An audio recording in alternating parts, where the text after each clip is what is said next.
श्री राम। लिखते हैं, मीरा ने कह दिया और अनुभव भी किया कि मेरे तो गिरधर गोपाल दूसरा ना कोई। ऐसी उच्च स्थिति पर पहुंचने के लिए हमें क्या करना होगा? आपकी कृपा के लिए सादर निवेदन है। कृपया हमें मार्गदर्शन, प्रेरणा और प्रेम प्रदान करें।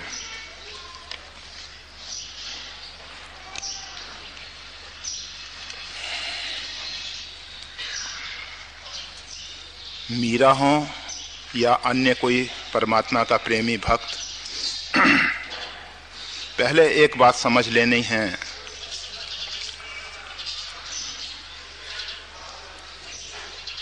ये सृष्टि रूपी जो पुष्प वाटिका है,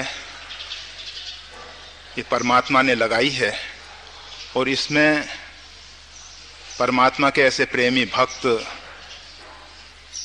पुष्प के रूप में प्रकट होते रहे हैं, होते रहेंगे। वर्तमान में भी हैं, भविष्य में भी होंगे। मीरा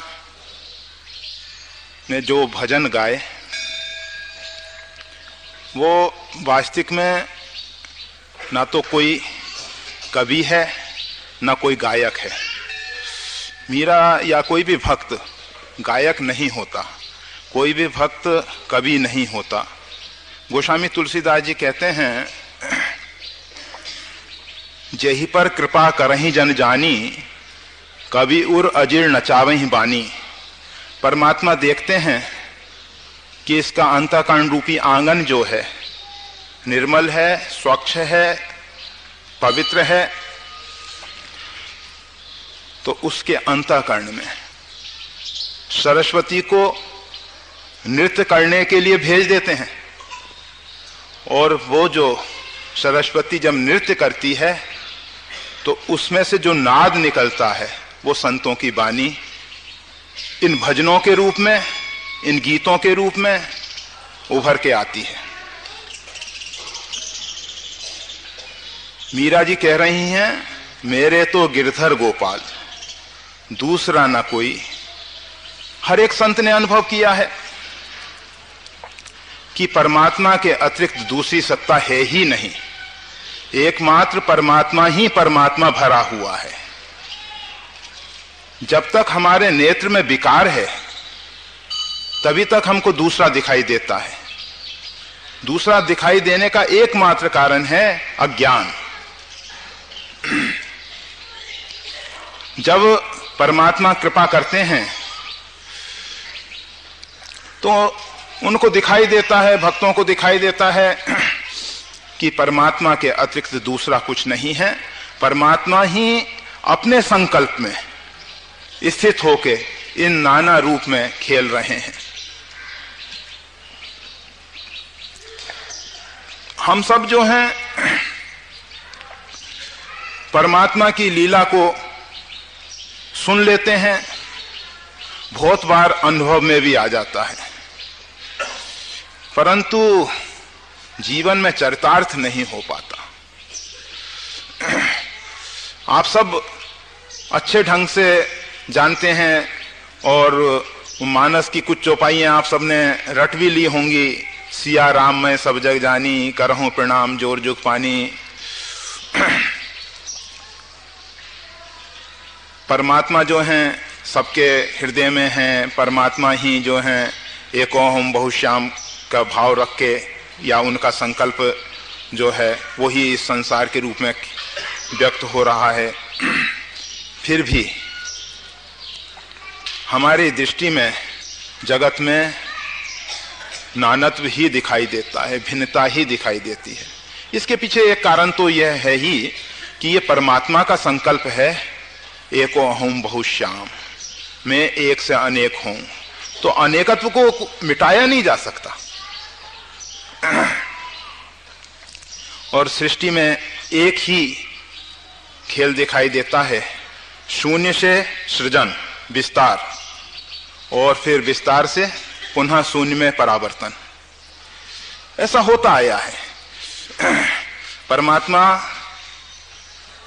आप देखते हैं ब्रह्मा के रूप में दिन भर सृष्टि का विस्तार करते रहते हैं, रात्रि में संपूर्ण सृष्टि को अपने आप में समेट के सो जाते हैं। आप सब भी रोज यही करते हो, दिन भर प्रवृत्ति करते हो, रात्रि में निवृत्ति के लिए महा तो नहीं कहेंगे, प्रगाढ़ नींद में। लोगों ने शब्दों के अर्थ बड़े बड़े विचित्र निकाल लिए, कुछ रूढ़ शब्द हो जाते हैं ना, जैसे कह दे महानींद में सो गया, तो लोगों को लगेगा पता नहीं। तो कहने का मतलब यह है, आप सब भी उसी परमात्मा के चरण चिन्हों पे चल रहे हो। जैसे परमात्मा सृष्टि का विस्तार करते हैं, प्रवृत्ति, बहुत से लोग कहते हैं कि हम सबको निवृत्ति की ओर जाने की इच्छा है। आप चाहो या ना चाहो, आपको कुछ ना कुछ समय निवृत्त होना ही पड़ता है। 24 घंटे में आप प्रवृत्ति में लगे नहीं रह सकते। किसी भी प्रकार की प्रवृत्ति हो, नाम जप की हो, ध्यान की हो, अथवा पूजा पाठ की हो, इसमें भी आप 24 घंटे नहीं लगे रह सकोगे। जब तक करने की बात है तब तक आपको उससे निवृत्त होना ही पड़ेगा। हां, जहां करने की बात ही समाप्त हो जाए, जहां कर्ता मिट जाएगा, तो क्रिया अपने आप होने पर भी कर्तृत्व नहीं रहेगा। क्रियाएं तो होंगी, ऐसा नहीं है कि क्रियाएं ना हो। तो ये जो प्रवृत्ति और निवृत्ति की बात है, ये परमात्मा के द्वारा है, हम और आपके द्वारा नहीं है। सिर्फ जीव की एक ही भूल है, क्या? मिथ्या अहंकार। ये कर्ता भोक्ता बन बैठा है। हम सोचते हैं कि ऐसी स्थिति कैसे आएगी, ऐसी स्थिति को क्यों बुलाने की चेष्टा की जा रही है। हम तो अपने आप को परमात्मा के लिए समर्पित कर दें। जब परमात्मा के हम हैं, परमात्मा हमारे हैं, जैसे वो नचाना चाहे नचाए। कभी कठपुतली ने सोचा क्या कि सूत्रधार मेरे को इस प्रकार से नचाए, इस प्रकार का अभिनय दे? परंतु हम सोच लेते हैं कि हमको इसी प्रकार का अभिनय मिलना चाहिए, हमको इसी प्रकार से नचाया जाना चाहिए। हम सूत्रधार के लिए समर्पित नहीं हो पाते, बस यहां हमारी भूल होती है। यह शरीर बहुत वर्षों से यहां बारडोली आ रहा है और हमेशा एक बात पे जोर देते आ रहे हैं, शरणागति और समर्पण। बस इसके अतिरिक्त हमको कुछ नहीं करना है। जो स्थिति हम पाने की कोशिश कर रहे हैं, क्या जरूरत है? अगर परमात्मा गुलाब के फूल खिलाना चाहता है, कांटों में खिलाए। मोगरे के फूल खिलाना चाहता है, मोगरे के खिलाए। चंपा, बेला, मालती, जिस भी प्रकार के पुष्प खिलाना चाहता है खिलाए। सभी पुष्प तो उसके लगाए हुए हैं। मीरा के जीवन में वो स्थिति आई, बहुत बहुत धन्यवाद है, उसकी चरणों की हम वंदना करते हैं। परंतु हम ऐसा क्यों सोचें कि हमारी भी ऐसी स्थिति आए? हमें कोई स्थिति की जरूरत नहीं है। हमें तो एक इच्छा है कि परमात्मा, हम तेरे रहें, तू हमारा रहे। तेरे अतिरिक्त किसी दूसरे की कोई अपेक्षा ना हो, किसी से हमको कुछ चाहना ना हो। क्यों हम चाहते हैं? क्यों हम तो कहते हैं ना, भक्त तो सम्राट होता है, भक्त भिखमंगा नहीं है। और अगर भिक्षुक होगा भी तो सम्राट भिक्षुक होगा, साधारण भिक्षुक नहीं होगा, 2-2 पैसे मांगने वाला भिक्षुक नहीं होगा। वो भी सम्राट भिक्षुक होगा कि परमात्मा, अगर आपको देना ही है तो ये मांगने की इच्छा मिटा दो। प्रहलाद, अगर कुछ आपको देना ही है, आपको लगता है कि मेरे को इसको कुछ देना ही चाहिए, तो ये मांगने की इच्छा ही समाप्त हो जाए। हाँ, ये बगीचा आपका लगाया हुआ है, इसमें अगर आपकी इच्छा हो तो मीरा जैसे फूल खिलें, आपकी इच्छा हो सूर्य जैसे खिलें, तुलसी जैसे खिलें, कबीर जैसे खिलें, जिसके ऊपर आपकी जैसी इच्छा हो। और हम कहें कि हम में पात्रता, जैसा पात्र बनाया उसने बनाया है ना, हम तो अपने आप नहीं खड़े गए। जैसा सृजन उसने किया वैसे हम बने। हम ऐसा क्यों सोचते हैं कि हम अपनी इच्छा से जन्म लिए या अपनी इच्छा से इस रूप में हैं? जितने भी ये आवरण है, मल विक्षेप इत्यादि की बातें की जाती हैं, पता नहीं ये कहां के कहां चले जाएंगे जिस दिन शरणागति हो जाएगी, जिस दिन आप परमात्मा को सही रूप में स्वीकार कर लोगे। तो बात तो बहुत अच्छी है, और भावनाएं तो ऐसी होती हैं जब हम मीरा के ऐसे पवित्र पदों को पढ़ते हैं, सुनते हैं, तो अंदर हमारे में भी एक अभिप्सा होती है। जब बगीचे में दूसरे फूल खिले होते हैं ना, तो जिस पौधे में फूल नहीं होंगे तो उसमें भी लगेगा कि हाँ इसमें भी फूल खिलता तो कितना अच्छा होता, लगेगा ही, लगना ही चाहिए। क्योंकि हमारी दृष्टि अभी तक बाहर की ओर है। जब तक हम बाह्य जगत को देखते हैं, हम दूसरे को देखते हैं।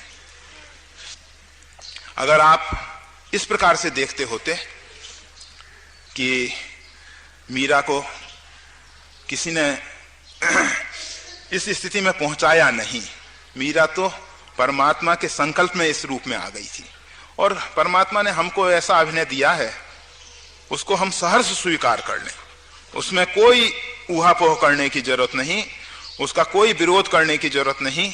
इतने ढीले हो जाओ कि जिस प्रकार से वो रखना चाहे। आप गाते तो हो, जाहि विधि राखें राम ताहि विधि रहिए, परंतु कहां स्वीकार करते हो? अगर राम की इच्छा ऐसी है कि हमको इस माइक जंजाल में फंसाना, बहुत अच्छी बात है। गोस्वामी तुलसीदास जी तो कहते हैं कि अगर, शायद भरत जी के शब्दों में, नरक परम बर सुरपुर जाऊं, नरक जाना पड़े या देवलोक, हठ नहीं है कि हमको इधर ही जाना है। सारा जगत हमारी निंदा करे, सारे आलोचना करे समाज, फिर भी हमारे अंदर बस उत्तरोत्तर भगवान श्री सीताराम जी के चरणों में अनुराग बढ़ता रहे, प्रेम बढ़ता रहे। और प्रेम के लिए सबसे बड़ी चीज है अपने आप को मिटा देना। जब तक इंसान में अहंकार है, जब तक जीव में अहम है, तब तक प्रेम वाली बात करना ही धोखा है। प्रेम जैसे पवित्र शब्द को कलंकित मत करो। प्रेम बहुत पवित्र शब्द है, अहंकार के साथ प्रेम का कोई संबंध नहीं है। प्रेम गली अति सांकरी तामे दो न समाये, वो तो इतनी संकीर्ण गली है जिसमें दो तो समाते ही नहीं है। वहां तो एक ही एक, हमारे आराध्य, हमारे प्रियतम, हमारे प्रेमी, हमारे प्रेमास्पद, जो भी शब्द आप उनको देना चाहो वो ही रह जाते हैं, उनके अतिरिक्त दूसरा रहता ही नहीं। आपकी बात कह रहे हैं, कोई दूसरे की नहीं कह रहे, मेरे तो गिरधर गोपाल, दूसरा ना कोई। आएगी ये स्थिति, आएगी जब अहम मिट जाएगा, तब। जब तक अहम जिंदा है तब तक ये स्थिति नहीं आएगी। और हमारे पास कोई सामर्थ्य नहीं है, वो तो उनका अनुग्रह है, परमात्मा का अनुग्रह है, उनकी दया है, कृपा है, जो आज इस प्रकार से हम सब बैठे हुए हैं। इस प्रकार की हम जो चर्चा कर रहे हैं, ये सब उन्हीं की लीला मात्र है। ऐसा नहीं है कि आप सब अपने प्रयास और पुरुषार्थ से यहाँ आके बैठ गए हो, या हम किसी विशेष आग्रह से यहाँ आके बैठ गए हैं, ऐसा कुछ नहीं है। उन्होंने अपने सूत्रों के माध्यम से हम और आपको यहाँ ऐसा इकट्ठा कर दिया है, और एक रूप में वक्ता बन के वो बोल रहा है, एक रूप में श्रोता बन के वो सुन रहा है। इसके अतिरिक्त और कुछ नहीं हो रहा। वही वक्ता बन जाते हैं, वही श्रोता बन जाते हैं, और वही सूत्रधार बन जाते हैं, ऐसा भी नहीं है।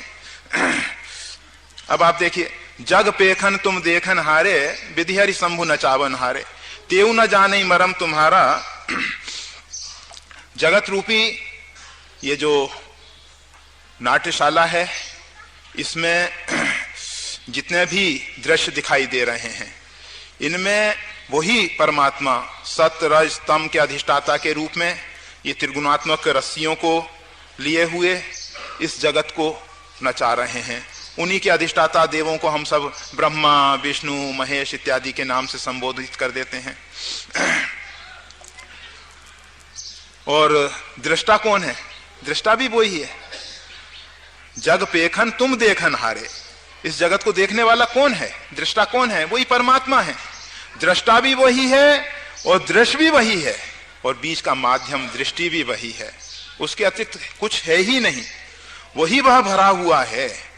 परंतु बस हम सबका क्या कहें, दुर्भाग्य कहें, या जिसके कारण ये दीवाल खड़ी हो जाती है, ये भेद की दृष्टि पैदा हो जाती है। भेद रहे कोई बात नहीं, परंतु समझ के साथ रहे। हम तथाकथित अभेदवादी बनाना नहीं चाहते, खाली कोरी ज्ञान की चर्चाएं करना नहीं चाहते, और न किसी से ऐसी अपेक्षा करते हैं कि वो इस प्रकार से तोते जैसे शब्दों को रट के दोहराने की कोशिश करने लग जाए, उसकी वो स्थिति बन जाए, अपने आप बन जाए।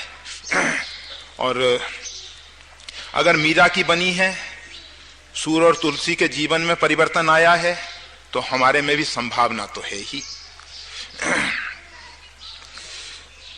जब तक हमको संसार के प्रति लगाव है, लगाव क्यों होता है? कुछ उससे मिलने की आशा है। बस यहां एक भूल पैदा होती है कि संसार हमको कुछ दे देगा, संसार हमको शायद सुखी कर देगा। क्या आज तक कोई संसार से सुखी हो सका है?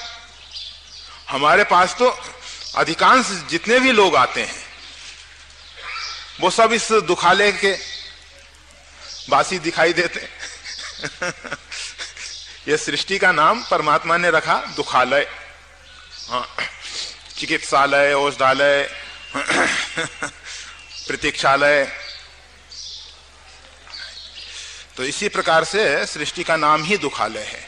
इससे कभी अपेक्षा मत करो कि इससे सुख मिलेगा। हम अगर संसार से सुख पाने की अपेक्षा करते हैं, उसी समय से हमारे कदम जो हैं, वो कबीर साहब ने कहा ना, संतति संपत्ति सुख के कारण जब ते भूल पड़ी। जब से हमारे मन में ये भ्रम पैदा हुआ है कि संपत्ति और संतति, ये जितने भी संसार के संबंध हैं, और ऐश्वर्य जो है वो हमको सुखी कर देगा, तब से ही हमारी बुद्धि विकृत हुई है। इनसे कभी सुख किसी को नहीं मिल सका, तो हमको कैसे मिल जाएगा? हाँ, कभी कभी इनमें सुखाभास जरूर दिखाई दे सकता है, सुख का आभास दिखाई दे सकता है। वो आभास परमात्मा की झलक के कारण ही दिखाई दे रहा है। जगत में जो परमात्मा की झलक दिखाई देती है ना, 3 पाद में परमात्मा भरा हुआ है, 1 पाद में ये जगत है, तो जगत में भी 3 अंश में परमात्मा का दर्शन होता है। एक अंश में ये भ्रांति है। परमात्मा के लिए कोई ऐसा नहीं है कि त्रिपाद अमृत दिवी कहीं लोक लोकांतर अलग होगा। अगर हो तो नमस्कार, हो, बहुत अच्छी बात है, परंतु परमात्मा 3 पाद में यहां सब जगह भरा हुआ है। हम अपनी मान्यता कह रहे हैं। लोगों को लगता है ठीक है कि परमात्मा एक अपने दिव्य धाम साकेत में विराजते हैं, सही बात है, बहुत सही है, गलत नहीं। और भगवान गौलोक में विराजते हैं, वो बात भी बहुत सही है। इसी प्रकार से कैलाश पे विराजते हैं, वो बात भी सही है। सिर्फ भक्तों की भावना के कारण उनको उस रूप में वहां लीला करनी होती है, क्योंकि हमारे अंदर जैसा विश्वास होता है, जैसी भावना होती है, वैसा ही परमात्मा को होना पड़ता है। इसलिए उनको इन लोक लोकांतरों में भी एक विशेष प्रकार की लीला करते हुए निवास करना होता है। वैसे परमात्मा को हम सब सर्वत परिपूर्ण मानते हैं। ऐसा नहीं मानते कि परमात्मा खाली वहीं बैठा है अपने दिव्य धाम, और ये मृत्यु लोक है तो मृत्यु लोक को छोड़ के परमात्मा चले गए। संभव है क्या यहां से छोड़ के चले जाएं? हम सबके हृदय में से निकल के चले जाएं? अरे अस्तित्व ही उसकी सत्ता से है। परमात्मा की सत्ता नहीं होगी तो हम सबका अस्तित्व ही नहीं होगा। परंतु इस नाम रूपात्मक जगत से, ये जो नानत्व का जगत है, इससे कुछ अपेक्षा रखेंगे तब तो दुखी दुख मिलेगा। तब तो इसका नाम जो है रामकृष्ण परमहंस के शब्दों में साधना से पूर्व की स्थिति, धोखे की टट्टी। साधना के उपरांत आनंदमयी कुटिया, मतलब जब हमको दिखाई देने लगा वासुदेवम सर्वमिति, उस समय फिर ये संसार जो है ये दुखदाई नहीं रहता, फिर ये दुखालय नहीं रहता, फिर ये तो आनंद का समुद्र हो जाता है। तो मेरे तो गिरधर गोपाल दूसरा ना कोई। इस स्थिति में पहुंचने के लिए कुछ करना नहीं है। करते करते तो पता नहीं कितने जन्म जन्मांतर बीत गए, कितने जन्म जन्मांतर से हम करते ही तो चले आ रहे हैं। अगर करने से उपलब्धि होने वाली होती तो अभी तक हो गई होती, करने से नहीं होगा। अब कुछ दिन के लिए करना बंद करके देखो,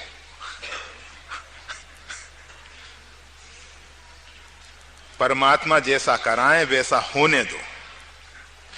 ऐसा नहीं है कि परमात्मा आप सबसे कुछ नहीं कराएंगे।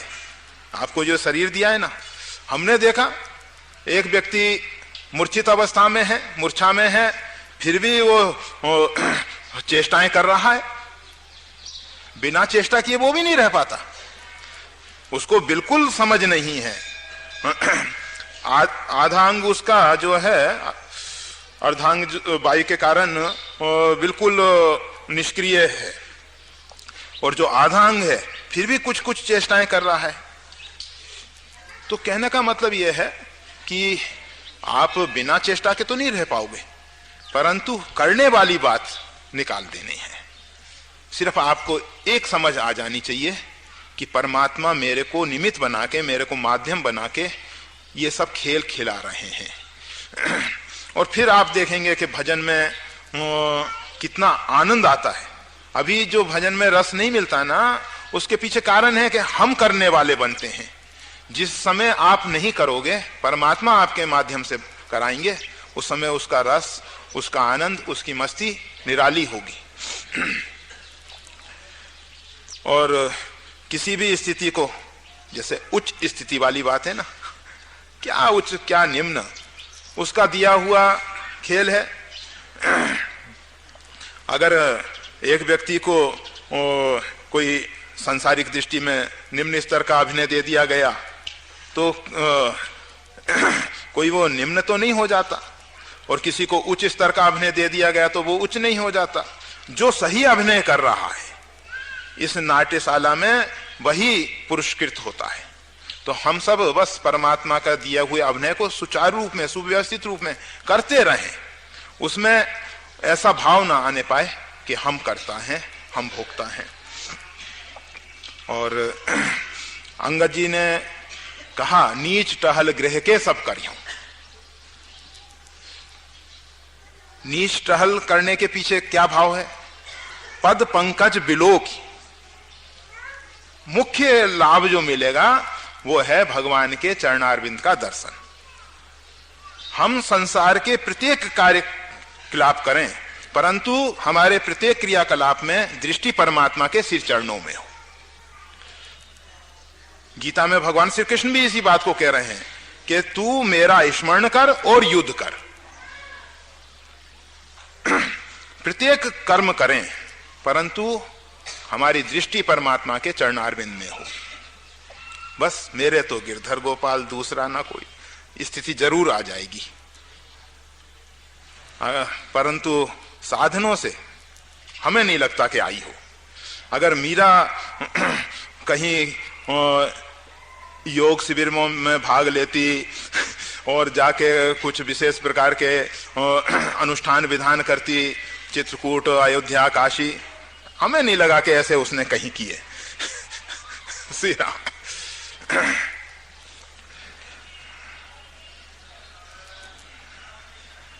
पूर्व जन्मों में किए हों तो किए हों।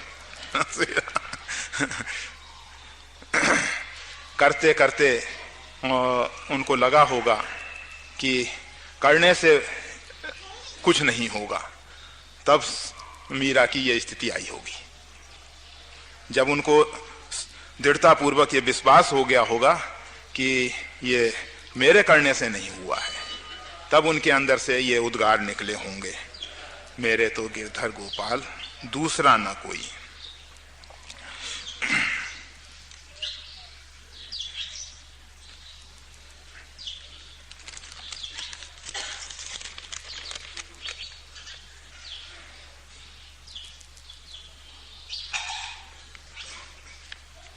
सीरा भगवान सब जानते हैं कि भक्त कैसा है, भक्त की सब परिस्थिति जानते हैं, फिर कसौटी क्यों करते हैं?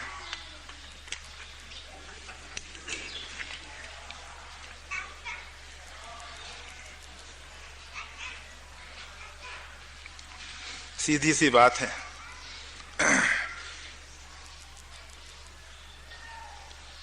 स्वर्ण होता है, कसौटी पे स्वर्णकार उसको क्यों कसता है?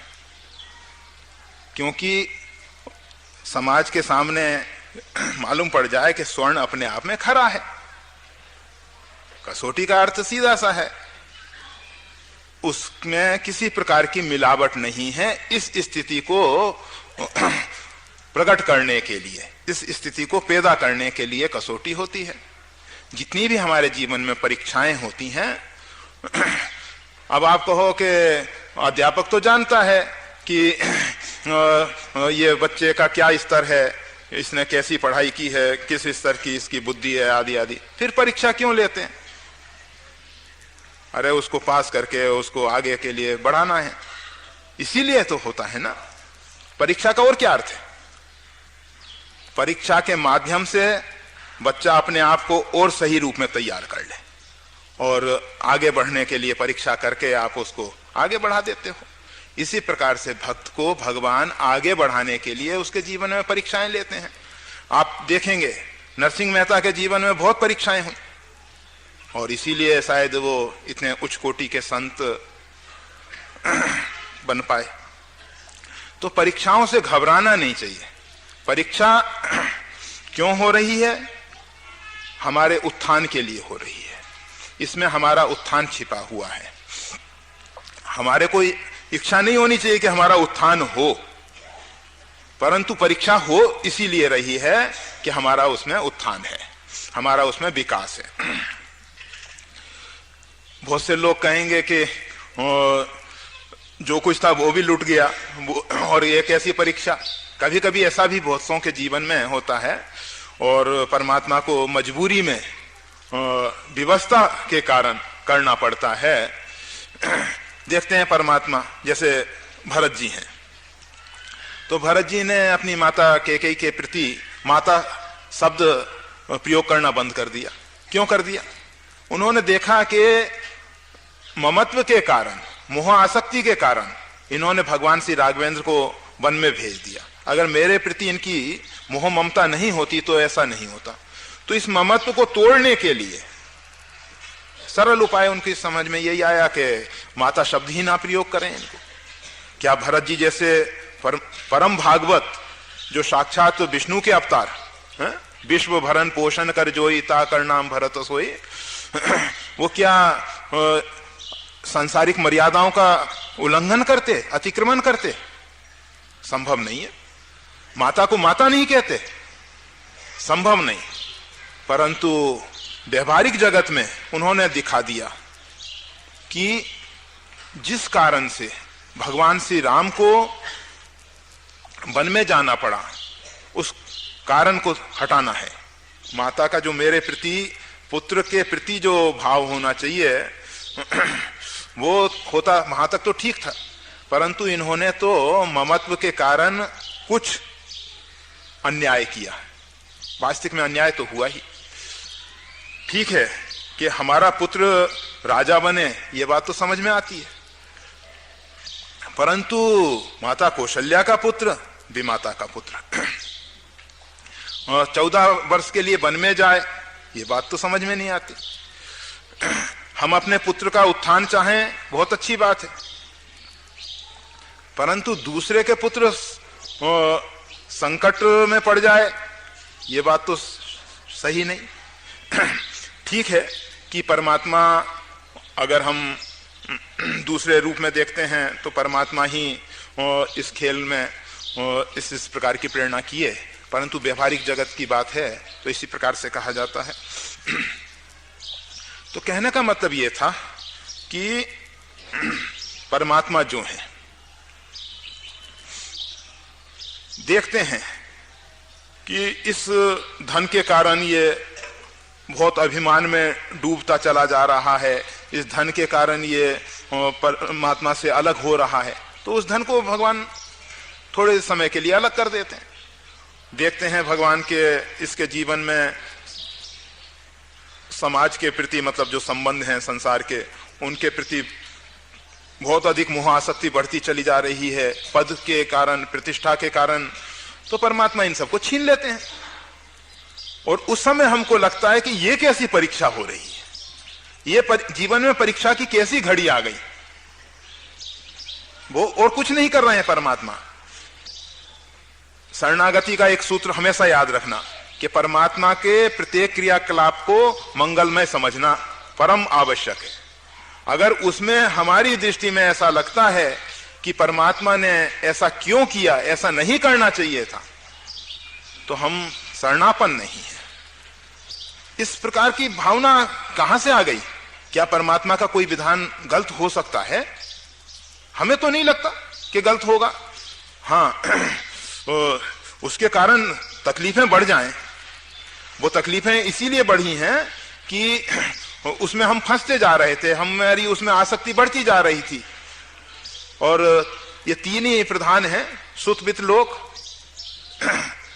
अर्थ मान प्रतिष्ठा और सांसारिक कामनी का और कामनी का पुरुष के प्रति ये जो लगाव हैं, इनमें जब जब हमारी आसक्ति बढ़ती है तो उसको तोड़ने के लिए परमात्मा कोई ना कोई लीला रच देते हैं, खेल कर देते हैं, क्योंकि भगवान चाहते हैं कि उनके भक्त का नाश ना हो। और ये एक सुनिश्चित तथ्य है कि परमात्मा के भक्त का कभी नाश नहीं होता। सब नष्ट हो सकते हैं, परमात्मा का भक्त नष्ट नहीं हो सकता। परमात्मा के जो सहारे से चलने वाला है, परमात्मा का जिसको अवलंबन है, सहारा है, वो कैसे गिरेगा? गिरते वो हैं जो अपने बल से चलते हैं, और जो परमात्मा के संबल से चलने वाले हैं, परमात्मा के बल से चलने वाले हैं, उनके पतन का प्रश्न ही नहीं है। इसलिए परमात्मा के भक्त ना तो गिरते हैं, हाँ समाज की दृष्टि में लगेगा कि गिरता हुआ नजर आया, परंतु वास्तविक में वो गिर भी रहे होंगे तो उठने के लिए ही। कभी कभी ऐसा होता है ना कि जब ऊंची छलांग लगानी होती है तो थोड़ा झुकना पड़ता है। हनुमान जी महाराज जिस समय लंका की ओर प्रयाण करते हैं तो हनुमान जी ने अपने शरीर को ऐसा कस के दबाया, वाल्मीकि रामायण में लिखा हुआ है कि जो बड़ा शिखर था वो भूमि में धंस गया, और धंसने के कारण पृथ्वी में से बहुत से द्रव्य निकलने लग गए। तो कहने का मतलब यह है कि अगर ऊंचे की ओर बढ़ना है तो उसमें हो सकता है कि हमको थोड़ा झुकना पड़े, थोड़ा नीचे की ओर जाना पड़े, परंतु वो यात्रा तो आगे की है, उत्थान की है, पतन की नहीं है। इस प्रकार से भक्तों के जीवन में कभी कभी हो सकता है। सब मिला के भक्तों का पतन नहीं होता, सब मिला के भक्तों का नाश नहीं होता। भक्त जो है परमात्मा के आश्रित है। हाँ, कसौटी की बात जो है, परमात्मा से कहना चाहिए कि परमात्मा प्रभु नित्य प्रति कसौटी करो, दिन में 4-4 बार। अरे जितने जल्दी उनके नजदीक पहुंच जाएं उतना ही तो अच्छा है ना। जितनी कसौटी होगी उतने हम नजदीक पहुंचते चले जाएंगे। एक बार अगर उत्तीर्ण नहीं हुए तो दूसरी बार हो जाएंगे, तीसरी बार हो जाएंगे। परीक्षाएं तो होने दो, खूब होने दो, और आप पाएंगे। सांसारिक प्राणी जो होगा ना, वो तो घबरा के ये लो अपनी कंठी माला रख देगा। परंतु रामकृष्ण परमहंस बहुत अच्छी बात कहते थे। एक व्यक्ति ने भूमि खरीदी कृषि के लिए, सूखा पड़ गया, कुछ लाभ नहीं हुआ, छोड़ छाड़ दिया। परंतु जो पैतृक किसान है परंपरागत,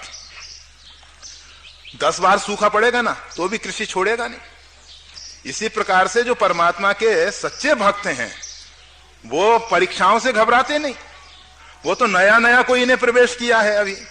और वैसे तो परमात्मा भी कभी कभी कृपा ऐसी करते हैं कि पहले पहले तो उसको कुछ ऐसा प्रलोभन दे देते हैं, टॉफी, चॉकलेट, जय श्री राम, फिर बाद में बंद कर देते हैं, भले ही वो कितने कोशिश करे। अगर पहले ही उसको वो कुछ ऐसे भी हैं कि पहले ही परीक्षा हो जाती है तो भी घबराते नहीं और परमात्मा से निवेदन करते रहते हैं कि प्रभु ठीक है, मेरी योग्यता इसी प्रकार की होगी, मेरे में इसी प्रकार की पात्रता होगी जिसके कारण आज मेरे जीवन में इस प्रकार की परिस्थिति पैदा हुई है। परमात्मा को धन्यवाद देते हुए परीक्षाओं के लिए आगे बढ़ो, सीना तान के आगे बढ़ो, घबरा के नहीं, भयभीत होके नहीं।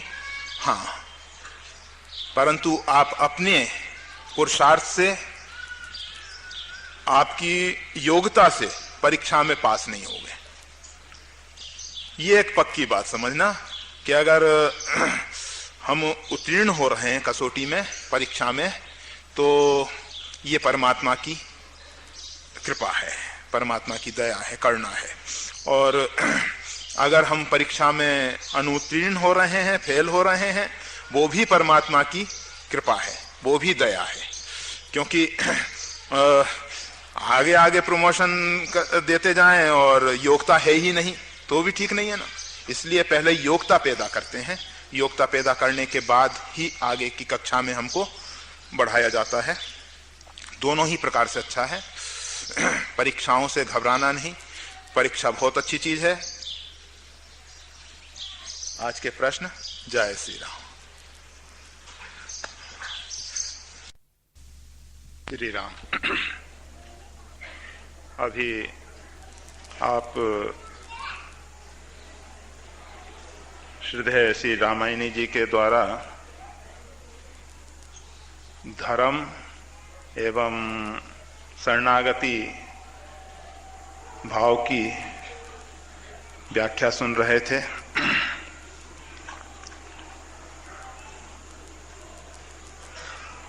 हम सब चाहते हैं कि परमात्मा की शरणागति हमको प्राप्त हो और उदार हृदय भगवान श्री राम ने स्पष्ट कह ही रखा है, जैसा भी श्री रामायणी जी बता रहे थे, कोटि विप्र बद लागे जाऊ, आए शरण तजऊ नहीं ताहूं। अगर कोई व्यक्ति भयंकर से भयंकर जघन्य अपराध करके भी परमात्मा की शरण में आता है तो परमात्मा उसका त्याग नहीं करते हैं। बहुत से लोग कहते हैं कि ब्राह्मणों को इतना महत्व क्यों दिया गया, कोटि विप्र बद लागे जाओ। भाई ऐसा भी तो कहा जा सकता था, कोटि जीवों की हत्या करके, कोटि मानव की हत्या करके मेरी शरण में आता है, मैं उसको नहीं तजता हूं।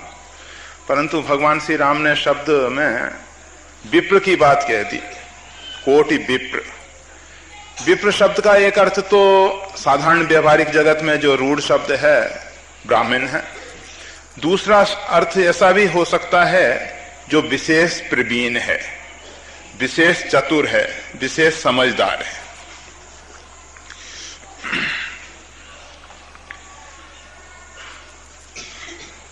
हमारे ऋषियों के विचारानुसार जो तटस्थ निर्णय देने वाले हैं, ऋषि अर्थात जो तटस्थ हैं, बिना पक्षपात के रहित निर्णय देते हैं, उनका एक ही मत है कि वही वास्तविक में समझदार है जो इस जगत के मिथ्यत्व को समझ के, कभी कभी हमने अपने संभाषण में ऐसे भी शब्द प्रयोग किए हैं कि इन मिथ्यावादियों ने, जो जगत को मिथ्यावादी कहते हैं या जगत को मिथ्या मानते हैं, उन्होंने देश के साथ सबसे बड़ा अपराध किया है। जगत मिथ्या नहीं है, यह बिल्कुल यथार्थ है।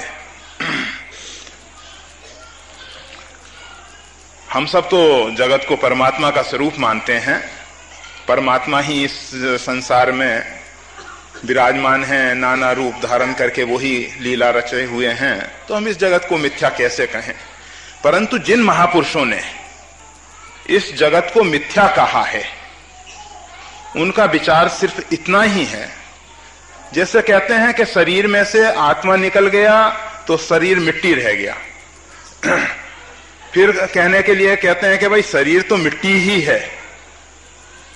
इसी प्रकार से अगर जगत में से परमात्मा को अलग कर दिया जाए तो जगत मिथ्या है, जगत का कोई महत्व नहीं है।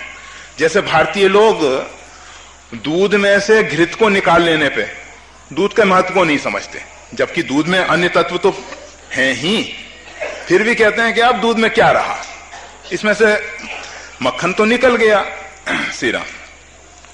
इसी प्रकार से जिन महापुरुषों ने जगत को मिथ्या कहा है, वास्तविक में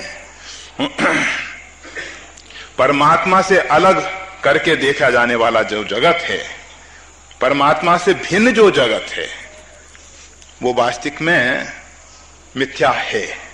परंतु जो परमात्मा का स्वरूप जगत है वो कदापि मिथ्या नहीं हो सकता।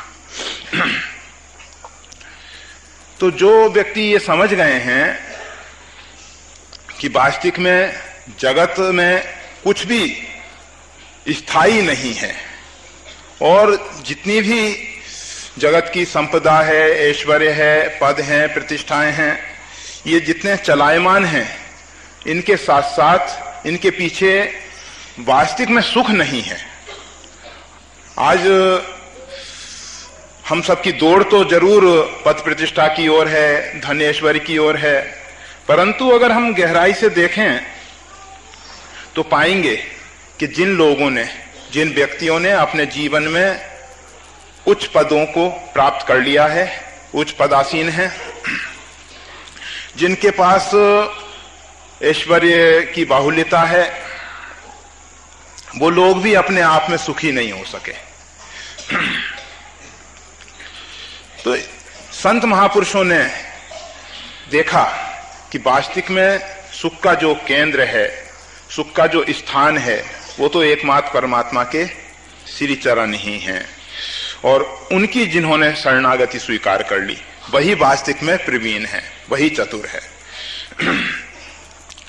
तो ऐसे जो व्यक्ति हैं उनकी हत्या वाली बात कही जा रही है, कोटि विप्र। हमारे यहां परमात्मा को हम हमेशा एक बात स्पष्ट करते आ रहे हैं कि एक क्षेत्रीय और एक देशीय नहीं माना गया।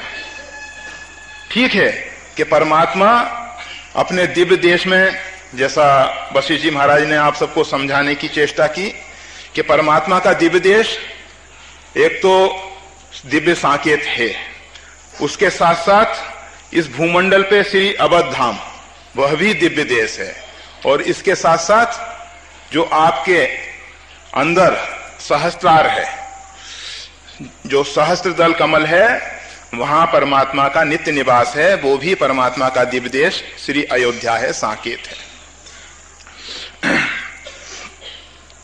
तो कहने का मतलब यह था कि परमात्मा जो हैं वो सर्वत्र परिपूर्ण है।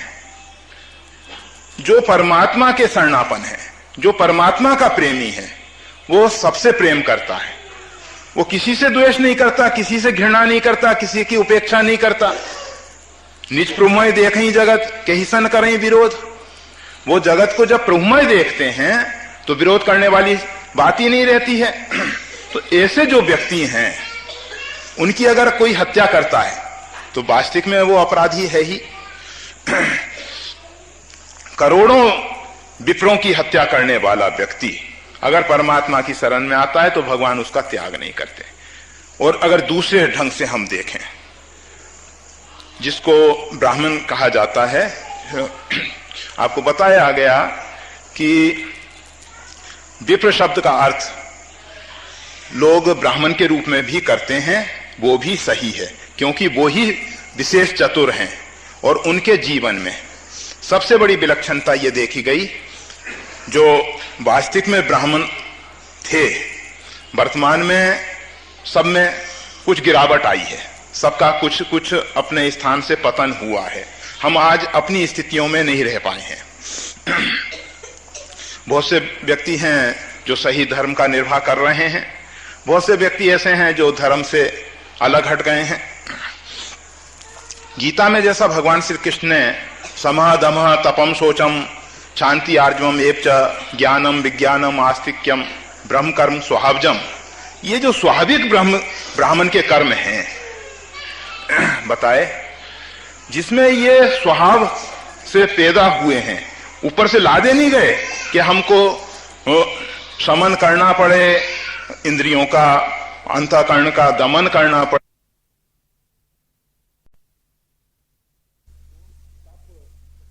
तप, सोच, बाह्य और भीतर की पवित्रता, क्षमा, सरलता, ज्ञान विज्ञान आदि जो ब्राह्मण के लक्षण हैं, जिसमें ये हैं, वो तो ब्राह्मण है ही। फिर भी एक बात नहीं भूलें आप सब कि जन्म से भी जो ब्राह्मण है वो भी श्रेष्ठ है।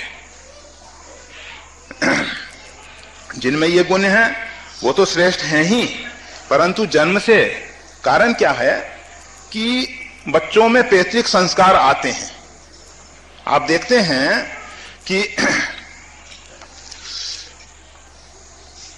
आज भी पशुओं की नस्ल ना बिगड़ने देने के लिए वैज्ञानिक भी बहुत कार्य करते हैं कि पशुओं की नस्ल ना बिगड़ने पाए, इसलिए उत्तम जाति के जो पशु हैं उनको किसी प्रकार से उनमें वर्ण संकरता नहीं पैदा होने दी जाती।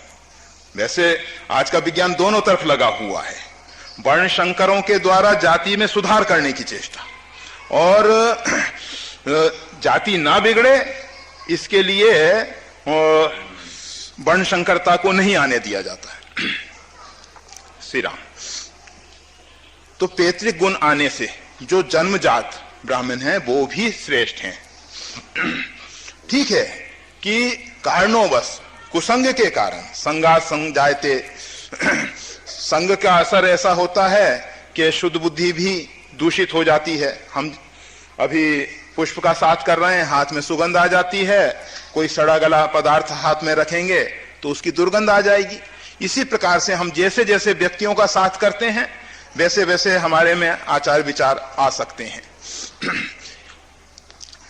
तो कहा जा रहा है कि जो जिस भी प्रकार से ब्राह्मण है, ब्राह्मण जो हैं संपूर्ण, आज देखिए समाज की स्थिति यह है, पहले का समाज और आज का समाज। पहले एक दिन ये स्थिति थी कि ब्राह्मण जो हैं विद्या अर्जित करते थे और उसका दान करते थे, परंतु उसके पीछे कोई प्रलोभन नहीं था। आज हमारे सामने बहुत से अध्यापक बैठे हुए हैं, बहुत सी अध्यापिकाएं बैठी हुई हैं, परंतु इनको, इनमें से अधिकांश को वेतन की चिंता है, अपनी पद प्रतिष्ठा की चिंता है, बच्चों के भविष्य की चिंता नहीं होनी चाहिए। उस समय का जो शिक्षक है वो सिर्फ बच्चों को विद्यादान देता था, अपेक्षा नहीं रखता था कि ये हमको कुछ सम्मान देंगे या हमको कुछ इनसे अर्थ लाभ होगा। तो ब्राह्मण जो थे यज्ञ करते थे, यज्ञ कराते थे, संपूर्ण विश्व के कल्याणार्थ यज्ञ करते थे, संपूर्ण सृष्टि के कल्याण के लिए जो कुछ अगर उनको परमात्मा की कृपा से प्राप्त हो जाता था, क्योंकि हमारी संस्कृति में दान का महत्व बहुत अधिक है, इसलिए दाता दान देता ही था।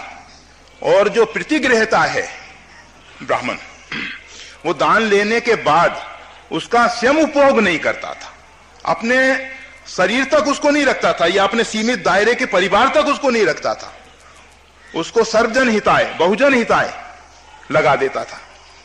तो ऐसा जो वर्ग विशेष है उसकी रक्षा होनी ही चाहिए। पर भगवान श्री राम कह रहे हैं कि अगर उनको भी करोड़ों की संख्या में कोई मार के मेरी शरण में आता है तो मैं उसका त्याग नहीं करता। मतलब पूरी मानव जाति का जो विरोधी है, ब्राह्मण अर्थात पूरी मानव जाति पूरी सृष्टि के संरक्षण में तत्पर, और जो उसको मार रहा है अर्थात पूरी सृष्टि के लिए जो विरोध का कार्य कर रहा है, ऐसा जो कार्य करने वाला जघन्य जीव है, कृतघ्न जीव है, दुष्कर्मा जीव है, वो भी अगर परमात्मा की शरण में आ जाए तो परमात्मा त्याग नहीं करते। ये हमारे लिए एक बहुत बड़ा संबल है, एक सहारा है, क्योंकि जब हम अपनी ओर देखते हैं तो पाते हैं कि मौसम कौन कुटिल खलकामी, यही तन दियो ताही बिसरायो, ऐसो नमक हरामी। हम इतने कृतज्ञ हो गए कि जिन्होंने प्रभु ने हमको कृपा करके ये मानव शरीर दिया, ये बात एक सुनिश्चित तथ्य है कि ये शरीर आपके कर्मों का परिणाम नहीं है कि आपने इतने अच्छे कर्म किए और ये मानव शरीर आपको मिल गया, ऐसी बात नहीं है। कबहू की कर करना नर देही, भगवान कभी कृपा करके इस जीव को मानव शरीर प्रदान कर देते हैं।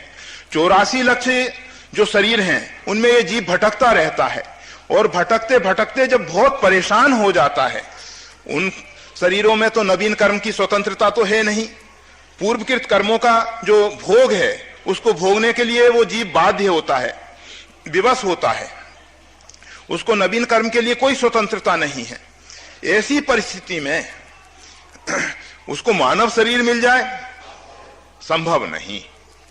वो तो परमात्मा की अहेतु की करना बरसती है, बिना कारण के जो कृपा करने वाले भगवान हैं वो जीव पे कृपा करते हैं कि इसको अवसर देते हैं मानव शरीर प्रदान करके कि ये इस शरीर को पाके जो साधनों का धाम मोक्ष का द्वार है, साधन धाम मोक्ष कर द्वारा, इस शरीर को पाके ये आत्म कल्याण की ओर अग्रसर होगा, परमात्मा के श्री चरणों की भक्ति की प्राप्ति करेगा। इसके लिए भगवान ने ये शरीर दिया, और ये यहां शरीर पाके भी और फिर कुकृत्यों में लग गया। कोटि विप्रवत वाली बात जो कही गई है ना, तो निश्चित है कि कोई भी समझदार व्यक्ति तो ऐसा कार्य नहीं करेगा। आप देखिए, जिस व्यक्ति के माध्यम से अनेक जीवों का, अनेक प्राणियों का हित हो रहा है, हम उसका हनन करें तो ये समझदारी तो हो ही नहीं सकती। पर भगवान चाहते हैं कि अगर सुबह का भूला शाम को घर आ जाए तो भूला नहीं है। लोग कहते हैं, बहुत से लोग आलोचक जो हैं कहते हैं कि 100 चूहे खा के बिल्ली हज को चली। अरे बिल्ली ने जिस समय चूहे खाए थे वहां तक बात को मत देखो, अभी वर्तमान में ये क्या कर रही है, ये अभी तो हज यात्रा कर रही है। हज अर्थात तीर्थ यात्रा, अभी तो पवित्र मार्ग का अनुसरण कर रही है, अब तो ये पवित्र मार्ग पे चल रही है ना। गीता में इसीलिए भगवान श्री कृष्ण ने कहा है कि जो अन्य दुराचारी भी है वो अगर मेरी शरण में आके मेरी भक्ति करता है, मेरा भजन करता है, तो वो साधु ही मानने योग्य है। ठीक है, उसने पहले जो कुछ किया उसका परिणाम तो उसको मिलेगा ही। ऐसा नहीं है कि हम करोड़ों अपराध करके भगवान की शरण में आ गए और शरण में आने के बाद उन कुकृतों का परिणाम हमको ना मिले, उनका समय आने पर परिणाम आएगा। परंतु परमात्मा की जो दया है, परमात्मा की जो करुणा है, उससे सबसे बड़ा लाभ हमको एक मिल जाता है। जब जीव सन्मुख जीव होई मोई जब वहीं जन्म कोट अग्नासई तब वहीं, जीव जब परमात्मा के सन्मुख हुआ तो उसके करोड़ों जन्म के अघ जो हैं नष्ट हो गए। पूर्व के जितने उसके संचित कर्म हैं वो तो सब नष्ट हो गए, परंतु जो प्रारब्ध है उतना ही शेष रह गया। प्रारब्ध जो है उतना तो शेष रह ही जाता है। नवीन कर्म जो हैं क्रियमान वर्तमान में जो हो रहे हैं वो उनसे उसको मुक्ति मिल जाती है।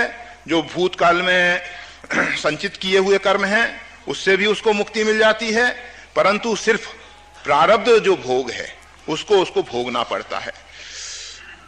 उसको समझाने के लिए संतों ने वही पुरानी परिपाटियां अपनाई, पुराने शब्द उन्होंने बताया कि जो धनुष पे चढ़ा हुआ बाण है, जो तरकस के बाण हैं, इनको रोका जा सकता है। जो छूटा हुआ बाण है, जो धनुष से छूट चुका है, वो तो लक्ष्य भेद करेगा ही। इसी प्रकार से जो संचित कर्म है तरकस के बाण, जो धनुष पे चढ़ा हुआ बाण अर्थात क्रियमान, और जो छूटा हुआ बाण वो प्रारब्ध। भगवान शंकराचार्य भी कहते हैं कि जिस प्रकार से कुम्हार का चक्र जो है उसकी गति चल रही है, उसमें नवीन गति नहीं दी जा रही है, पर एक बार जो गति दे दी गई है तो उसके द्वारा जब तक वो घूम रहा है तो वो तो चलेगा ही। इसी प्रकार से ये जीव जो है प्रारब्ध को भोगने के लिए तो मजबूर है, विवश है, परंतु नवीन कर्मों में उसको एक स्वतंत्रता मिल जाएगी। वो कर्म जो है उसके बंधन कारक नहीं होंगे, जो भी वो कर्म करता है। अब इसमें एक विचारणीय प्रश्न ये है, क्या उसके द्वारा ऐसे कर्म हो सकते हैं जो समाज के लिए अहितकारक हों? क्योंकि उसने करोड़ों ब्राह्मणों की हत्या की है तो उसके संस्कार तो मलिन हैं। ये तो सुनिश्चित है कि जो ऐसा अपराध करने वाला व्यक्ति है उसके संस्कार मलिन हैं और वो ऐसा नहीं करेगा, ये कहना बड़ा कठिन है। इस विषय में हम एक बात हमेशा कहते आ रहे हैं, संतों ने इस बात पे हमेशा जोर दिया है। परमात्मा के दो स्वरूप हमारे यहां माने गए हैं। एक परमात्मा का स्वरूप है निर्गुण निराकार और एक परमात्मा का स्वरूप है सगुण साकार। भक्त जो है सगुण साकार परमात्मा की उपासना करता है।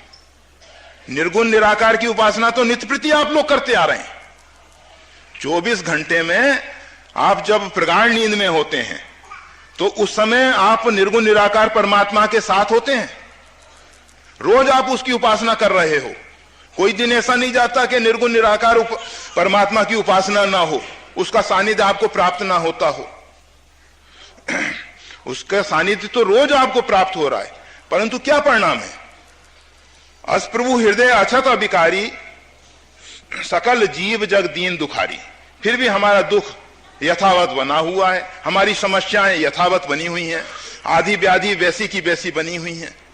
हमें तो उस परमात्मा की जरूरत है, हमें तो उस सगुण साकार परमात्मा की जरूरत है जिसके विषय में भगवान कहते हैं परित्रणाय साधु नाम। जो परमात्मा अपने आश्रितों की, सज्जनों की रक्षा करे और विनाशाय च दुष्कृताम। जो परमात्मा हमारे हृदय में छिपे हुए विकारों को, छिपे हुए दुष्टों को, छिपे हुए चोरों को नष्ट कर सके।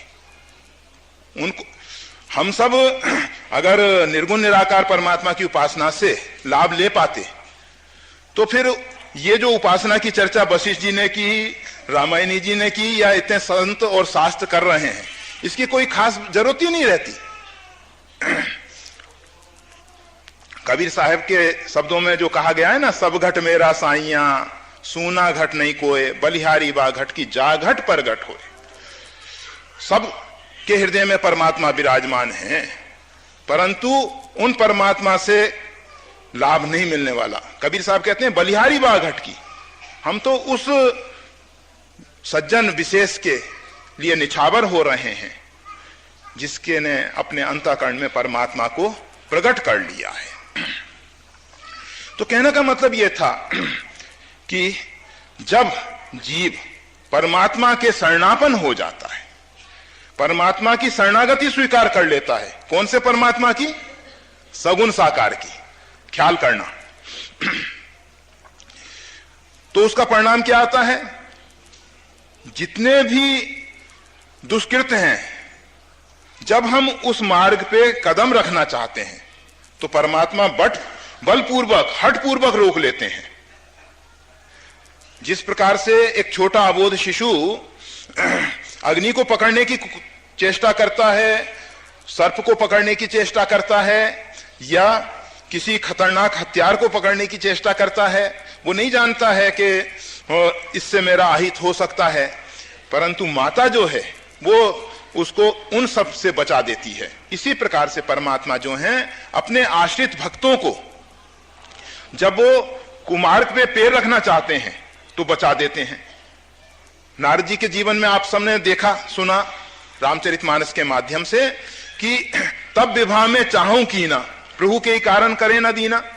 नारद जी विवाह करना चाहते हैं, विवाह कोई गलत काम तो नहीं है। अगर विवाह कोई गलत कार्य होता तो निश्चित था कि भगवान शिव से भगवान राम जो है प्रार्थना नहीं करते कि अब जाके अब विवाह कर लो। भगवान श्री राम ने भगवान शिव से प्रार्थना की कि आप विवाह कीजिए, और नारद जी जो है विवाह करने की इच्छा कर रहे हैं, उनके मार्ग में अवरोध पैदा कर दिए गए, रुकावट डाल दी गई। क्या बात है। हम आपको हमेशा एक बात कहते आए हैं कि परमात्मा ने जितनी भी व्यवस्थाएं बनाई हैं गलत नहीं है, उनका पात्र विशेष जो है दुरुपयोग कर सकेगा, दुरुपयोग होने की संभावना है, तो उसको रोका जाता है। नारद जी के जीवन में समस्या बन सकती थी। नारद विवाह करते तो हो सकता था, और विवाह भी किससे कर रहे थे? माया से। जय श्री राम। माया के साथ संबंध मत जोड़ना। दुनिया में किसी के साथ, माया का अर्थ आप जानते हैं? माया का अर्थ होता है छल, कपट। जहां छल है, जहां कपट है, उसके साथ संबंध नहीं जोड़ना। और नारद जी विवाह किससे के साथ करना चाह रहे हैं? जो माया के साक्षात स्वरूपाकार मूर्ति है। तो भगवान ने रोक दिया, परंतु भगवान शिव का विवाह किसके साथ हो रहा है? आद्य शक्ति भगवती जगदम्बा उमा के साथ हो रहा है, पार्वती के साथ हो रहा है। इसलिए भगवान शिव प्रार्थना कर रहे हैं, भगवान श्री राम प्रार्थना कर रहे हैं, क्योंकि जानते हैं कि यहां विवाह के बाद दुष्परिणाम नहीं आने वाले, यहां तलाक की व्यवस्था नहीं होगी। जहां छल कपट है भाई, तो फिर संबंध विच्छेद होना ही। जहां कहीं देखिए, गोस्वामी जी ने स्पष्ट कर दिया, जल पय सरिस बिकाए, देखो प्रीत की रीत भली। प्रेम की रीति देखो जरा, कि जल दूध के भाव बिक जाता है। जल ने अपने स्वभाव को छोड़ के दूध में अपने आप को विलीन कर दिया है, इसलिए वो दूध के भाव बिक रहा है। प्रीति का अर्थ यह होता है कि दो ना रहें। जल और दूध अलग अलग रहते तो प्रीति नहीं थी। देखो प्रीत की रीत भली। भली रीति क्या है? कि दोनों एक हो जाएं। परंतु दोनों को अलग करने वाला क्या है? कपट, खटाई। कपट खटाई जब पड़ जाती है, विलग हो ही रस जाए, उसका रस अलग हो जाता है। जो प्रेम का रस है वो कब अलग हो जाता है? जब कपट रूपी खटाई उसमें पड़ जाती है। तो जो व्यक्ति सिर्फ अपने स्वार्थ साधन के लिए प्रीति करते हैं, जो व्यक्ति खाली अपनी वासनाओं की पूर्ति के लिए विवाह करते हैं, उनके संबंध बहुत लंबे समय तक स्थायी नहीं रह सकते। विवाह जो हमारे यहां पवित्र संबंध है, वो इसलिए है कि दोनों एक दूसरे के पूरक हो जाएं, दोनों का जीवन दो ना रह जाए, दोनों एक हो जाएं, और दोनों के जीवन में किसी प्रकार की ये छल और कपट की बात ना रह जाए। जैसे हैं स्पष्ट एक दूसरे के सामने अपने हृदय को खोल के रख दें। अगर पति अपनी पत्नी से छिपाव करेगा, पत्नी अपने पति से छिपाव करेगी, तो निश्चित है संबंध में विच्छेद होने की संभावना है। कपट आ रहा है ना। ऊपर से तो हम दिखाते हैं कि हम तुम्हारे जन्म जन्मांतर के साथी हैं, और देखा जाता है 4 दिन बाद पता नहीं वो संबंध क्या होता है। कहने के लिए शब्दों में कहते हैं कि बस हमने तो आजीवन साधना छोड़ने की शपथ ले ली, और देखा जाता है कि वो संबंध कुछ ही क्षणों में टूट जाते हैं। तो जहां जहां इस प्रकार के छल और कपट पे आधारित संबंध हैं वो जरूर टूट जाएंगे। इसीलिए भगवान ऐसे संबंधों में साथ नहीं देते। परंतु जहां पुनीत संबंध है, जिसके माध्यम से समाज का हित होने वाला है, क्योंकि विवाह के बाद हमारा जीवन व्यक्तिगत जीवन नहीं रहा, हम समाज के एक अंग हैं, समाज के प्रति हमारा बहुत दायित्व है। भगवान शिव तो कामारी हैं, कामजित हैं। काम उपभोग के लिए संतान पैदा करें संभव नहीं है, परंतु जो तारकासुर जो पूरे समाज को त्रिषित कर रहा है, उसका वध करने के लिए, संतान की उत्पत्ति के लिए भगवान शिव प्रयास करते हैं। अब आप देखिए, हमारे यहां ऐसे विवाह शुभ विवाह हैं, और आज तो सब विवाह पत्रिकाओं पे शुभ विवाह लिख देते हैं, जय श्री राम। परंतु शुभ विवाह वही होगा कि जो समाज के कल्याणार्थ होगा, और जो अपनी व्यक्तिगत वासनाओं की पूर्ति के लिए या व्यक्तिगत कामनाओं की पूर्ति के लिए या सीमित दायरे के लिए विवाह संबंध होंगे, तो निश्चित है वो शुभ विवाह नहीं कहला सकते। और भगवान का साथ उन्हीं के साथ होगा। भले ही हम ऊपर लिख दें वक्रतुंड महाकाय कोटि विघ्न, वो नहीं दूर करेंगे गणेश जी। गणेश जी कैसे दूर करेंगे? अरे गणेश जी में सत्ता और शक्ति किसकी है? परमात्मा की है, परमात्मा के नाम की है। गणेश जी में अपनी कोई स्वतंत्र सत्ता तो नहीं, कोई स्वतंत्र शक्ति तो नहीं। हां, अगर गणेश जी अपने अभिमान और अहंकार से रहित होके, ख्याल करिए गणेश जी में किसी प्रकार का अहंकार नहीं है, अभिमान नहीं है। हमारे जो शब्द हैं उनको जरा समझने की चेष्टा करना, कभी कभी उल्टे अर्थ नहीं निकाल लेना। हाँ श्री राम। जिस व्यक्ति ने गणेश जी को इस भाव में देखा है कि गणेश जी में किसी प्रकार का अहम नहीं है, अर्थात व्यष्टि अहंकार न होने से समष्टि अहंकार का जो अधिष्ठान बन गया है वो साक्षात ब्रह्म स्वरूप है। जिस व्यक्ति में से व्यक्तिगत अहंकार मिट चुका है वो व्यक्ति नहीं रहता, वो तो साक्षात परमात्मा का स्वरूप हो जाता है। जब तक जीव में जीवत्व भाव है तब तक ही वो जीव है, और जब जीवत भाव मिट जाएगा, जब गंगा का जल समुद्र में मिल जाता है तो वो समुद्र हो जाता है, फिर वो गंगा जल नहीं रहता। जब गंगा में नदी नाले मिल जाते हैं तो वो नदी नाले नहीं रहते, वो गंगा हो जाते हैं। उन्होंने अपने स्वरूप को मिटा दिया। इसी प्रकार से जो जीव अपने जीवत भाव से ऊपर उठ गया है तो वो परमात्मा का ही स्वरूप है। तो ऐसे जो गणेश जी हैं, अगर हमारी भावना ये है कि गणेश जी सर्वत परिपूर्ण रहने वाले ब्रह्म हैं, अगर राम जी को आप सिर्फ दशरथ नंदन राम मानते हैं, सिर्फ, गोस्वामी तुलसीदास जी ने स्पष्ट कर दिया, जासु अंशते उपजई नाना शिव विरंची विष्णु भगवाना यशांसो जातो ब्रह्मा विष्णु महेश्वरा स राम दाशरथी बभू। जिनके अंश से अनेकों अनेक ब्रह्मा विष्णु महेश जायमान होते हैं वही दाशरथी हुए, वही दशरथ नंदन श्री राम हुए। यहां तक तो बात ठीक है, परंतु आप कहो कि दशरथ नंदन राम ही बस,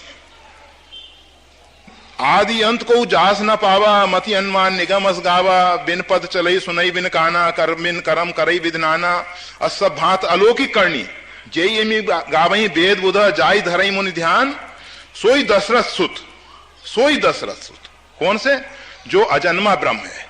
जो अनंत है, जो अनादि है, जिसका किसी ने पार नहीं पाया, ऐसा जो ब्रह्म है, वो जब दशरथ जी के यहां प्रकट हो जाते हैं तब ब्रह्म है। और अगर खाली दशरथ के पुत्र राम हैं, खाली एक शब्द विशेष प्रयोग कर रहे हैं आप,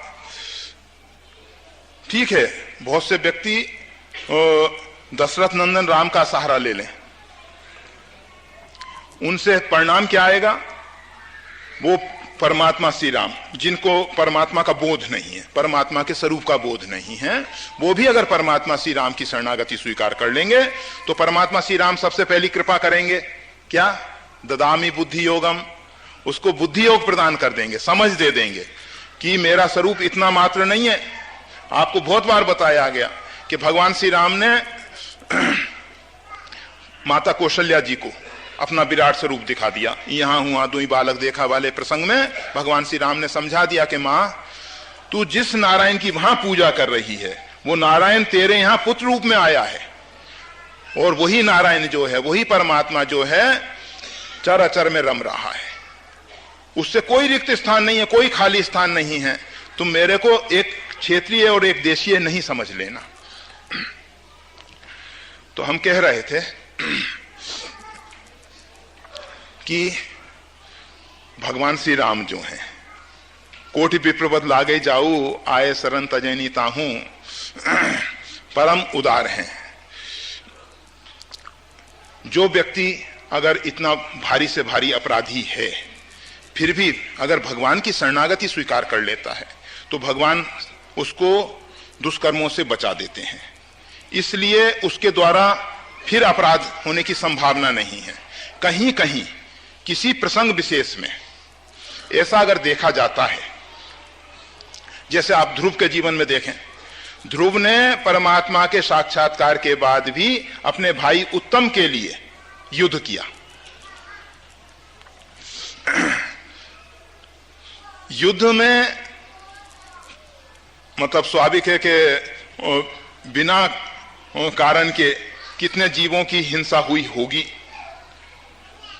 और ध्रुव उसमें प्रवृत्त हो गए।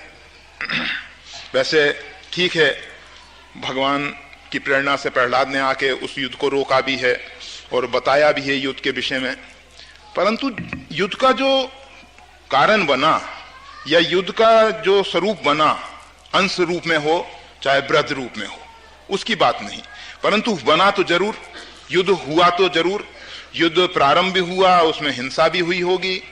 तो क्या भगवान के भक्त के लिए यह उचित है क्या कि वो इस प्रकार के युद्ध में प्रवृत्त हो जाए? सीधा सा उत्तर है, नहीं होना चाहिए। फिर ऐसा क्यों हो गया? जैसा समझ में आएगा, जैसा परमात्मा कहलाएंगे वो कह रहे हैं श्री राम, पूर्व ऋणानुबंधन के द्वारा यह जीव भूमंडल पे आता है, और हमने आपको बताया कि प्रारब्ध को भोगना अनिवार्य है। संचित कर्म और क्रियमान, ये दो से तो मुक्ति मिल जाएगी आपको, परंतु प्रारब्ध तो भोगना ही पड़ेगा। तो कुछ ध्रुव के प्रारब्ध जनित कर्म ऐसे होंगे जिसके कारण उनको राज भोगना पड़ा। ये आप ख्याल कर लेंगे, जिन सुख संपत्ति बिना ही बुलाए धर्मशील पे जाहि सुभाए, धर्मशील व्यक्ति के पास सुख संपत्ति बिना बुलाए पहुंच जाते हैं। इसी प्रकार से अधर्मी व्यक्ति के पास दुख बिना बुलाए पहुंचेगा, उसको बुलाना नहीं पड़ेगा। दुख का कोई आह्वान थोड़ी करता है कि हमारे जीवन में दुख आए, हमारे जीवन में असफलता आए, हमारे जीवन में कदम कदम पे कठिनाइयां आए, ऐसा कौन चाहता है? परंतु आ रहे हैं, बिना बुलाए आ रहे हैं। इसका सीधा सा अर्थ है कि हमने उसके लिए पहले बीज बो रखे हैं और वो हमारे प्रारब्ध में पहले से तैयार है, और जब इस प्रकार की फसल हमारे को तैयार मिल गई है तो सुनिश्चित है कि उसका फल हमको भोगना ही पड़ेगा। हां, इतना जरूर है कि आप अपने सुकृत का फल किसी को दे दो, आपको पुरस्कार मिला, आप उस पुरस्कार को किसी दूसरे व्यक्ति को देने के लिए स्वतंत्र हैं, परंतु आपको दंड मिला, आप किसी दूसरे व्यक्ति को नहीं दे सकते हैं। कि मेरा दंड भाई अमुक व्यक्ति भोग ले, ऐसा संभव नहीं। दंड तो आपको ही भोगना पड़ेगा। आपके जो कुकृत्य हैं उनका जो परिणाम वर्तमान में आ गया है। बहुत से लोग कहते हैं कि हमको कैसे मालूम पड़े कि हमने कुकृत किया है। हम कहते हैं फल को देखने से मालूम पड़ जाता है कि कौन सा बीज बोया गया है। हमने पूर्व कृत कर्मों को नहीं देखा, हमने बीज को नहीं देखा कि इस पेड़ में जो आम फल रहा है उसके बीज को तो हमने नहीं देखा है, परंतु ये सुनिश्चित है कि बीज लगा होगा तभी ये आम का वृक्ष बना होगा और तभी ये फल बने होंगे। इसी प्रकार से हमने अपने पूर्व जन्म का स्मरण नहीं किया या स्मरण नहीं है, परंतु सुनिश्चित है कि हमारे जीवन में ये जो विषम परिस्थितियां बन रही हैं जिनके कारण हम दुखी हैं, चाहे वो कुछ भी कारण हो, नाम रूप कोई भी आ जाए, परंतु उसके पीछे बीज जरूर ऐसे बोए गए हैं, अशुभ बीज बोए गए हैं, ऐसे दुष्कृत किए गए हैं जिसका परिणाम हमको भोगना पड़ रहा है। श्री राम। तो ध्रुव के जीवन में जो राजपाट वो उनके शुभ कृत्यों का परिणाम था। उन्होंने जो तपस्याएं की थी, उन्होंने जो साधन की, देखो परमात्मा की प्राप्ति तपस्या से नहीं होती, शुभ कर्मों से नहीं होती। कोई ऐसा सोचे कि ये परमात्मा की प्राप्ति मैं शुभ कर्मों के द्वारा कर लूंगा, कदापि संभव नहीं है। परमात्मा तो कृपा करके ही मिलते हैं। अगर परमात्मा की प्राप्ति करनी है तो एकमात्र परमात्मा की कृपा की कोशिश करो कि परमात्मा की करुणा, परमात्मा की कृपा का हम अनुभव कर सकें। और अगर आपको सुख की अपेक्षा है तो शुभ कर्म करो। शुभ कर्मों से सुनिश्चित है कि सुख मिलेगा। दो बातें होती हैं जीवन में। धर्म से जो धार्मिक कृत्य किए जाते हैं ना, उससे सुख संपत्ति तो मिलता ही है, परंतु उसके साथ साथ एक और उपलब्धि होती है। वो क्या है? धर्म ते विरति जोग ते ज्ञाना, धर्म से वैराग्य की प्राप्ति होती है। अगर आपके जीवन में सुख संपत्ति है और आपके जीवन में वैराग्य नहीं है तो समझ लेना कि आपके जीवन में धर्म नहीं है। धर्म का परिणाम सुनिश्चित वैराग्य है। सुख संपत्ति होने पर भी आप उसको त्याग पूर्वक भोगोगे, उसमें बंध के नहीं, उसमें आसक्त होके नहीं, उसमें फंस के नहीं। अगर आपको ऐश्वर्य मिला है, आपको धन संपत्ति मिली है, तो आपके अंदर इस प्रकार का भाव पैदा होगा कि ये परमात्मा ने मेरे को दिया है, ये परमात्मा की सेवा में लगाने के लिए है, ये व्यक्तिगत उपभोग के लिए नहीं है, ये मेरी निजी संपदा नहीं है, ये परमात्मा प्रदत्त है, ये परमात्मा की दी हुई देन है और इसको परमात्मा की सेवा में लगाना ही मेरा कर्तव्य है। अगर हम धन संपत्ति को अपना मान रहे हैं तो समझ लेना कि वो धर्म से कमाई हुई संपत्ति नहीं होगी, वो अधर्म से कमाई हुई संपत्ति है। जिस संपत्ति के प्रति भले ही आप 12 घंटे 8 घंटे परिश्रम करके कमा रहे हो या दिन रात एक कर रहे हो, चाहे खून पसीना करके आप कमा रहे हो, फिर भी अगर वो धर्म की कमाई है तो वो निश्चित है कि वैराग्य पूर्वक भोगी जाएगी, अर्थात सबके हित में उसका उपयोग होगा। श्री राम। तो धर्म ते विरति, अगर वैराग्य के साथ आपके पास संपत्ति आ रही है तो सुनिश्चित है कि उसका उपयोग सर्वजन हिताय होना है, सबके हित में होना है। भूल जाते हैं क्या कह रहे थे, वो तो याद ही। श्री राम। हाँ, तो भगवान की शरणागति की बात कर रहे थे। कोटि विप्रबंध लागे जाओ, आए शरण तजव नीता हूं। उसके जीवन में कभी कभी ऐसे कार्य दिखाई दे सकते हैं जो भगवान के शरणापन हो चुका है, और उसके जीवन में भी कभी कभी ऐसी कुछ घटनाएं दिखाई दे सकती हैं कि जो व्यवहारिक दृष्टिकोण से हमको लगेंगी कि ये विपरीत हैं, जैसे ध्रुव का उदाहरण दिया गया। इसी प्रकार से और भी बहुत से उदाहरण भक्तों के जीवन में कहीं कहीं देखने को मिल जाएंगे।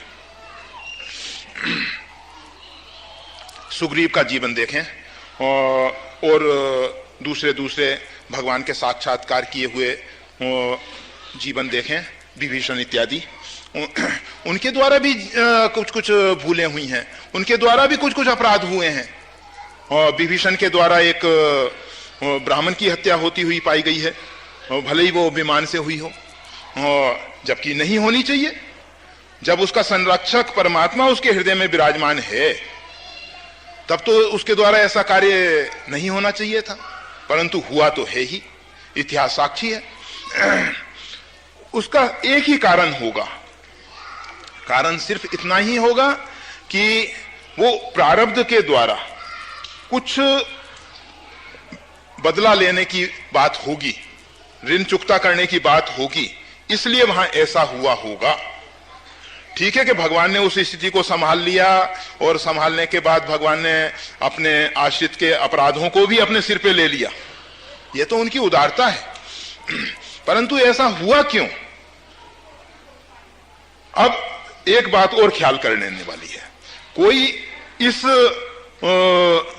सूत्र की आड़ में अपराध ना करने लग जाए। कोई सोचे कि हमको तो परमात्मा की प्राप्ति हो गई और अब तो जो कुछ करें वो एक धोखा होगा अपने आप को कि मेरे को परमात्मा की प्राप्ति हो गई। परमात्मा की प्राप्ति के बाद इस प्रकार के भाव ही नहीं आएंगे। हम देखते हैं, आप सबने भी अपने जीवन में अनुभव किया होगा, जिस समय आपके अंदर परमात्मा का चिंतन होने लग जाता है, जप की बात हम नहीं कर रहे, जप के विषय में तो वशिष्ठ जी ने बता ही दिया कि सुमरन और जप में अंतर है। माला हाथ में चल रही है और जिह्वा मुख में हिल रही है, परंतु मन जो है दसों दिशाओं में भटक रहा है, ये तो सुमरन नहीं, ये सुमरन नहीं है। जिसके साथ मन जुड़ा हुआ है, जब मन हमारा परमात्मा के साथ जुड़ जाता है, परमात्मा के चरित्र में हमारा मन लग जाता है, परमात्मा के चरित्रों का जब आप चिंतन करेंगे, परमात्मा के नाम का जब आप चिंतन करेंगे, मनन करेंगे, परमात्मा के नाम में जब आप डूबेंगे, परमात्मा के ध्यान में जब आप डूबेंगे, जो परमात्मा के चार विग्रह हम सबके लिए सुलभ हैं, नाम रूप लीला धाम, जिसके विषय में श्री वशिष्ठ जी महाराज ने प्रारंभ किया था। हम आपको एक बात बता दें, हम अपनी तरफ से कुछ नहीं कहते हैं, जो हमारे महापुरुष हमको सूत्र दे देते हैं बस उसी को स्पष्ट करने की कोशिश करते हैं, क्योंकि अपने पास अपना कुछ नहीं है ही नहीं। श्री राम, इन संतों की उचिष्ट प्रसादी आप सबको दे रहे हैं। संतों की प्रसादी पहले हमको मिली, हमने उसको थोड़ा पाया और फिर आपको दिया। हाँ श्री राम, बिना पाए नहीं देते, अपना उचिष्ट और जोड़ दिया उसमें, अहंकार। जय श्री राम। तो होता क्या है कि संतों के, भक्तों के, परमात्मा के साक्षात्कार किए हुए जीवों के जीवन में भी कभी कभी विधिवत सुजन कुसंगत पर ही कभी कभी संयोग ऐसे बन जाते हैं कि सज्जनों को भी कुसंग में पड़ जाना पड़ता है, परंतु फनी मनी सम निज गुण अनुसर ही, उस कुसंग में रहते हुए भी वो अपने गुण को नहीं छोड़ते और जो दुर्जनों के गुण हैं उनसे प्रभावित नहीं होते। अगर हम दुर्जनों के प्रभाव से प्रभावित हो रहे हैं तो एक बात स्वीकार कर लेना कि हम सज्जन नहीं हैं। बहुत से व्यक्ति कहते हैं क्या करें, हम तो नहीं चाहते थे परंतु उसने मजबूर कर दिया इसलिए हमको ऐसा करना पड़ा। इसका सीधा सा अर्थ है कि हम सज्जन नहीं हैं। हम अगर दुर्जन के कहने में आ गए, दुर्जन के बहकावे में आ गए, हमारे अंदर दुर्जन का प्रभाव आ गया, होना तो यह चाहिए था कि हमारी सज्जनता उसके हृदय में प्रवेश कर जाती, उसके दुर्गुण दूर हो जाते, तब तो हम सज्जन थे।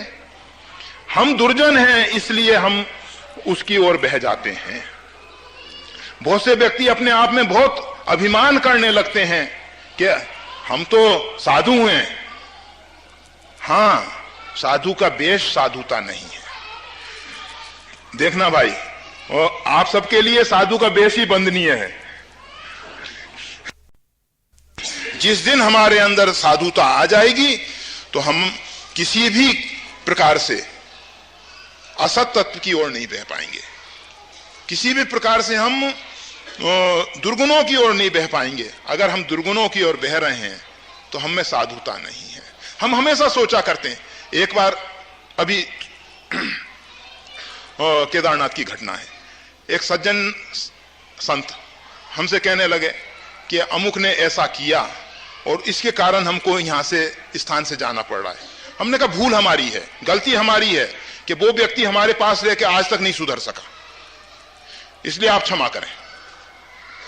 वास्तविकता हमने यही उनसे कहा कि ये भूल हमारी है, हमारी कमी है, उसका कोई दोष नहीं है। अगर वो हमारे पास रह के नहीं सुधर सक रहा है तो ये हमारी कमजोरी है ना। तो श्री राम जो भगवान के भक्त होंगे, जो परमात्मा के आश्रित होंगे, उनमें कभी भी दुर्गुण प्रवेश नहीं कर पाएंगे। उनके पास तो असज्जन जो हैं, असंत जो हैं, वो आएंगे तो वो संत बन जाएंगे, वो सज्जन बन जाएंगे।